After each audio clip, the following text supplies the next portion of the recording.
यह विरार की शिवदी भयानक आत्मा वाली कहानी मुंबई के विरार के पास एक पुराने और सुनसान इलाके से जुड़ी हुई है, जहां लोगों का कहना है कि रात के वक्त एक अजीब सी औरत नजर आती थी, जो बिल्कुल नॉर्मल इंसान जैसी दिखती थी। लेकिन उसकी आंखों में कुछ ऐसा डर था जो किसी जिंदा आदमी का नहीं हो सकता।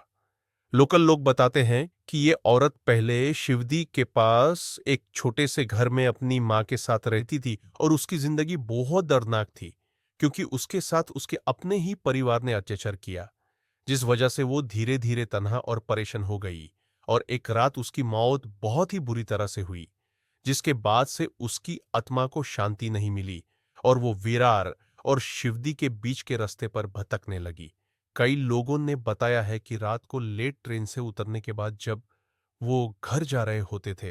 तो एक औरत मदद मांगती हुई दिखती थी, कभी पानी, कभी लिफ्ट और कभी सिर्फ बात करने के लिए। लेकिन जैसे ही कोई उसके पास जाता था, उसका चेहरा पल भर में इतना भयानक हो जाता था कि आंखें काली और मुंह टेढ़ा हो जाता था, और फिर वो हवा में गायब हो जाती थी, जिससे लोग बेहोश तक हो गए। कुछ लोगों ने यह भी कहा है कि उन्होंने अपनी बाइक या ऑटो में उस औरत को बैठाया था,